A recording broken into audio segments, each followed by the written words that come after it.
이걸 교육을 시키실 때 이제 항상 문제가 그렇잖아요. 성도들은 우리하고 또 다르게 현실이 있고 또 신앙의 수준도 또 우리만큼 되지 못하고, 그래서 제일 항상 걱정되는 게 뭐냐면 하다가 그만두는 거예요. 하다가 그만두는. 그러니까 이런 걸 어떻게 끝까지 진행을 할 수 있겠는지, 이런 부분들이 우리가 늘 연구해야 될 테크닉입니다, 이게. 그래서 지혜를 우리가 짜내야죠, 이게. 그 중에 하나가 이제 이 뒤에 보시면은 환영합니다. 옆에 도표가 하나 있고, 그 다음에 이제 교육의 성공을 위한 서약서가 있어요. 그래서 이거를 꼭 쓸 수 있도록 그렇게 하세요. 네, 여기 있습니다. 이건 페이지가 없고 목차 앞에 있어요. 목차 앞에. 네, 목차 앞에. 꼭 서약서를 일단 뭐 어떻게 보면 하나의 요식 행위지만은, 그러나 이제 이런 걸 씀으로써 좀 더 책임감을 가질 수 있도록 그렇게 하는 거니까요. 자, 첫째, 공부를 원합니까? 변화를 원합니까? 네. 우리는 변화가 필요한 거지, 지금. 공부가 필요한 게 아니에요. 두 번째는 교육과 훈련에 성실하게 참여하겠습니까? 세 번째, 교육에 따라 자신의 변화에 적극적으로 임하겠습니까? 넷째, 주어진 과제와 훈련들을 성실하게 실행하겠습니까? 주어진 과제와 훈련들을 공부를 통해서는 생각을 바꾸는 이 훈련을 하는 거고, 과제와 훈련을 통해서 현실을 바꾸는 훈련을 하는 거예요. 그러니까 과제를 안 해버리면 현실이 바뀔 수가 없어요. 그래서 과제는 어려운 건 아니지만은 그래도 하나하나 과제를 내가 실천하게 함으로써 그 삶에 변화가 오고 인간관계를 바꿀 수 있는 이런 게 되는 거예요. 자, 그 다음에 이제 중요한 게 뭐예요? 교육의 내용들을 가족이나 친구, 타인들에게 적극적으로 나누겠습니까? 나눠야 돼요. 그래야 무브먼트가 되는 거예요. 이게 퍼져나가야 되는 거예요. 쭉 퍼져나가서 우리나라의 하나의 교육, 기독교 교육 개발이, 기독교 자기 개발이라고 하는 운동으로 뿌리 내리고 정착하고, 이제 이게 뿌리 내려가기 시작하면은, 퍼져나가기 시작하면 이걸 위한 청소년 운동도 하게 되고, 이걸 위한 대학생, 대학교 안에서의 운동도 하게 되고, 이 안에서 멘토링도 하게 되고, 뭐 좋은 부모 운동도 하게 되고, 다양한 것들을 이 안에서 다 만들어 갈 수 있습니다. 영유아나 아이들은 도구를 만들어서 아이들이 도구를 통해서 이 훈련들을 해나갈 수 있도록 만들어가는 다양한 아이템들을 개발해낼 수 있고, 어쩌면 이걸 통해서 그야말로 먹고 살 수 있는 사람들이 굉장히 많이 이 업을 만들어갈 수 있는 이런 역할들도 할 수 있는 부분이 되는 거예요, 이게. 이해되십니까? 네, 그래서 이 퍼뜨리는 거예요. 그래서 자기 친구들, 직장 생활, 직장에서 모여서 공부하고, 그걸 통해서 직장에 지금 부딪히고 있는 수많은 문제들을 해소해 나가고, 성과를 높여가고, 인간관계를 좋게 만들어가고, 그러면 이 프로그램이 회사에 영향을 미치는 거예요. 회사에. 그들이 살아가는 삶의 현장에 아이들이, 아까도 제가 쉬는 시간에 인터넷 뉴스를 보니까 지금 건대에서 이 OT, 뭐 MT 이런 것 때문에 OT, MT가 거의 성추행이에요. 거의 성추행. 이 아이들이 술을 서로 입에다 넣고 또 다음 아이한테, 여자이고 남자이고 간에 입에다 넣은 술을 또 그 다음 아이한테 입으로 넘겨주고, 거의 성추행이에요. 거의. 예.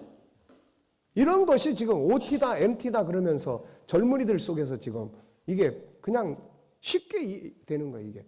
이런 애들이 사회에 나와가지고 여러분 한번 생각을 해보세요. 사회 구성원이 됐을 때 이게. 그런데 아무도 거절을 안 해. 거절을 못하는 면도 있지만 거절을 안 해. 네. 다 그런 거지 뭐. 당연히 그런 거지 뭐. 러브샷 같은 걸 하는데 처음 들어간 1학년짜리 여학생이 다른 남자의 무릎에 앉아가지고 술을 뒤로 돌려서 마시게 하고, 이게 지금 우리나라의 젊은이들 속에서 벌어지고 있는 현실이에요, 여러분. 이런 나라가 여러분 희망이 있습니까, 이거? 네. 이런 문제들을 이거 지금 우리가 어떻게 해야 되겠냐고요, 이거. 네.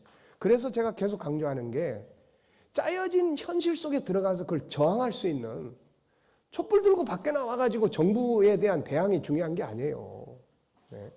그게 문제가 아니라 우리 각자의 삶 속에서 저항의 능력을 길러내지 못하면은 누가 그걸 저항하겠어요? 못하는 거예요, 이거. 네. 이런 심각한 시대를 우리는 살고 있습니다. 교회가 이런 문제들에 대해서 변화를 추구하고 운동을 퍼뜨려야 되는 거예요. 그래서 교회는 반드시 젊은이들, 학생들이 훈련을 해서 대학교에 들어가서 새로운 서클을 만들어야 돼요. 이제 새로운 운동을 만들어야 된다고. 그게 이제 이 하나님의 형상으로 사는 운동을 거기서 해야 되는 거야, 거기서. 그래서 싸우는 거죠, 그게. 네. 직장 속에 들어가서도 마찬가지고요. 네. 그러니까 우리가 이런 부분들을 위해서 의지를 강하게 갖고 퍼뜨려 나가는 이런 게 아주 중요한 운동이 되는 겁니다, 이게. 천국운동이라는 것을 우리가 단순히 천국에 대한 성경 공부 가르치는 것으로 다 끝났다고 보면 안 돼요. 이제는 본격적인 천국운동을 해야 될 시점이 온 거예요. 네. 저는 저대로 우리 교회에서 임상을 거쳐가면서 이제 전국적인 세미나들을 이제 만들어 갈 생각입니다. 이제 퍼뜨려야 돼. 그래가지고 단순한 그냥 그런 것이 아니라 우리나라의 변화의 한 축을 만들어내야 되는 거예요. 다른 거 가지고 지금 뭘 가지고 하겠어요? 뭘 가지고? 학교 교육, 가정 교육, 사회 교육 되겠습니까 이거? 안 되는 거예요. 네. 이제 희망이 교회 안에 있는 거고, 그러나 교회 안에 기존의 교회 시스템 가지고 됩니까? 안 되는 거예요. 네. 아주 단순한 거예요. 이게 특별한 겁니까? 아니잖아요. 우리는 하나님의 자녀예요. 하나님의 자녀가 하나님의 자녀답게 살자는 운동이 이게 과연 특별한 거냐 그 말이에요. 이게. 특별한 게 아니에요. 그동안 놓치고 있었던 것, 그동안 제대로 살펴보지 못했던 것을 이제 찾아내서 이제 제대로 한번 이제 본격적으로 제대로 이제 천국 운동을 한번 해보자는 거예요. 그래서 여러분들이 이제 이 훈련을 받고 그리고 가서 교회뿐만 아니라 자기 지역에 있는 교회들을 변화시키고 수 있는 이런 어떤 사명감과 의지를 가지고 그걸 해야 되는 거야 이제. 이해되십니까? 네, 그 충분히 할 수 있는 거예요. 자, 이 내용은 이 지금 유일성의 존귀함 첫 번째 영역은 총 27과로 이루어져 있습니다. 27과. 그래서 기간으로 하면은 한 달에 4주씩 공부를 하면은 이게 4, 7에 28, 그러니까 한 7개월 정도를 교육을 하게 됩니다. 네, 7개월 정도. 그러니까 어제도 말씀드렸지만은 이 교육이 공부 하루 이틀 열심히 배운다고 해서 되는 게 아니잖아요. 입력되는 거예요. 습관을 만드는 거예요. 습관. 네. 그래서 그런 부분들을 다루게 됩니다. 자, 1장으로 넘어가 보겠습니다. 1장. 연구 자세예요. 네. 자, 항상 기억해야 할 내 안에 있는 5가지 성품과 첫 번째는 유일성. 그래서 내 안에는 개발해야 될 보물 광산, 성품이 5개가 있다. 이게 하나님의 성품의 특징이다. 그 다음에 이 5개 중에 우리가 지금 첫 번째로 개발하는 내용이 존귀함의 영역이에요. 유일성 중에 존귀함의 영역이다.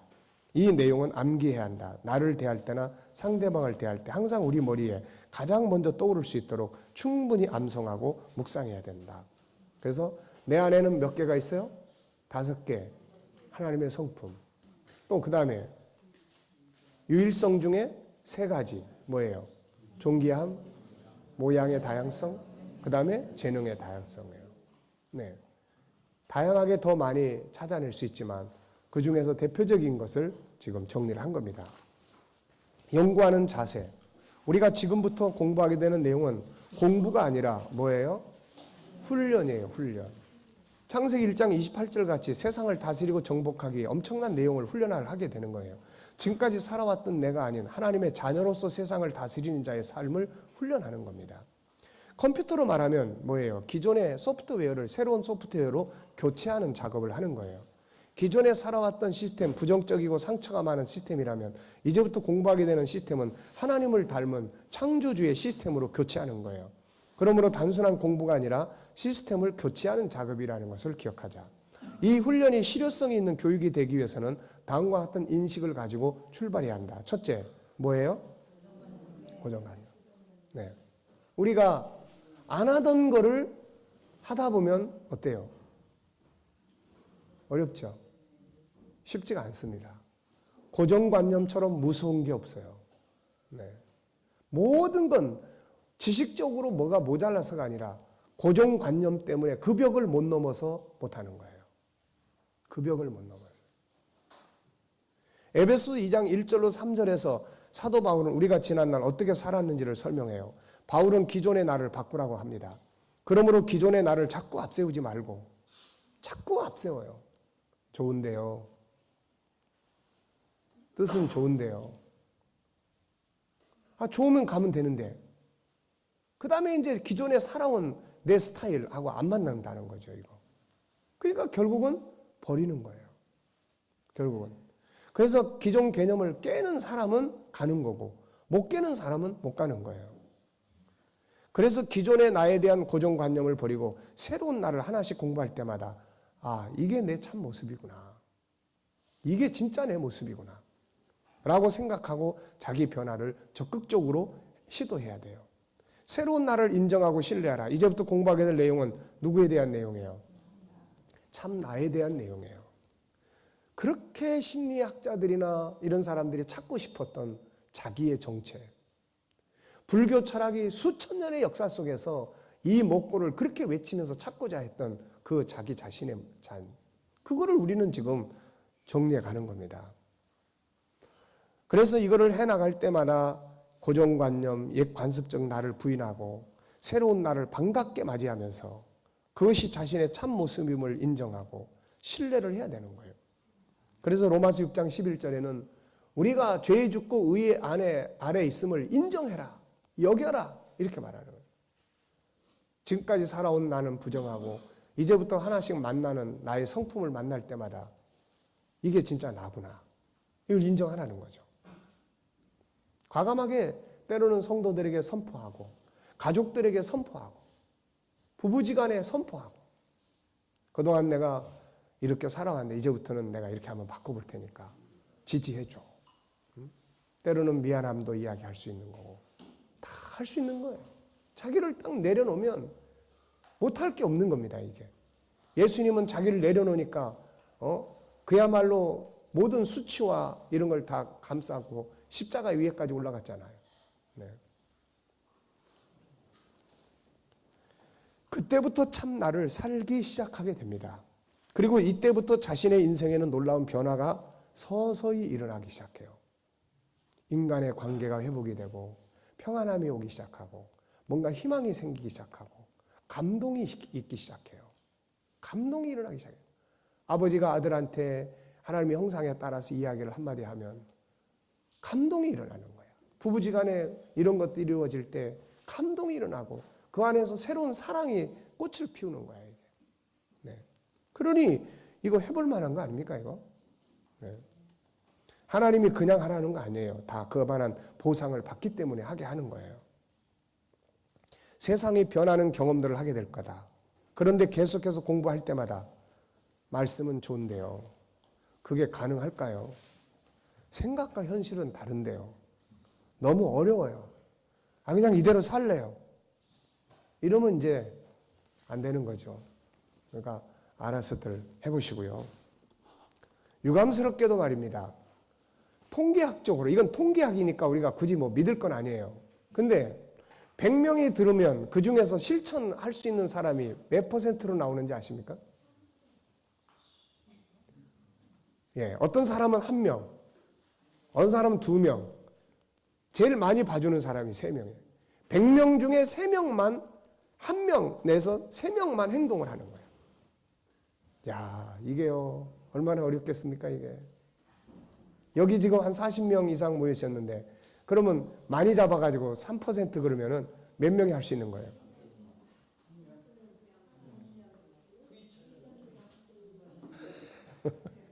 3, 4, 12. 1.2명이에요. 네.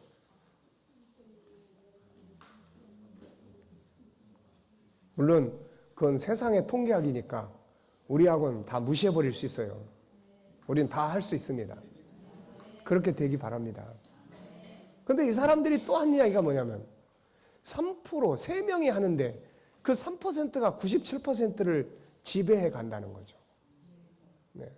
그 3%가 3명이 97명을 이끌어 간다는 거예요. 리드해 간다는 거예요.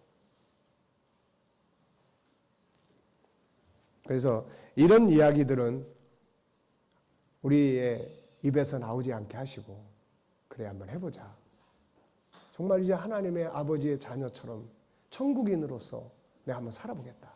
이런 각오를 가지고 하나씩 개발해 가는 거예요. 자, 이 공부를 하는 이유, 내 안에 있는 5가지 성품을 공부한다는 건 하나님을 닮은 참 나를 찾는다는 뜻이에요. 사람들 대부분은 자기답게 살지 못합니다. 남의 흉내를 내고 남이 만든 것들 앞에서 기계적으로 살아요. 그래서 부정적이고 잘못된 나로 살게 됩니다. 그러면서 후회하고 무능력해지고 변화에 끌려가는 삶을 살아요. 그래서 우리가 이 과정을 공부해야 합니다. G7 스쿨은 자기를 찾아서 자기답게 살게 하기 위함이며 하나님이 처음에 우리를 만드신 후에 우리에게 주신 말씀을 실현시키기 위한 거예요. 이것은 놀라운 행복과 인생의 성공을 가져오는 일입니다. 자, 창세기 1장 27절 28절 다시 한번 읽어보겠습니다. 시작.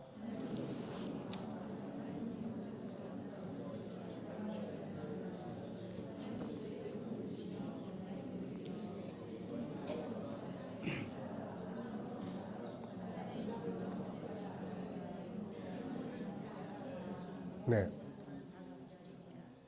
제가 이 말씀을 처음에 딱 대하면서 어느 순간부터 이게 마음에 들어오더라고요. 그때부터 세상을 참 자신감을 갖고 살아가는데 큰 도움이 됐어요.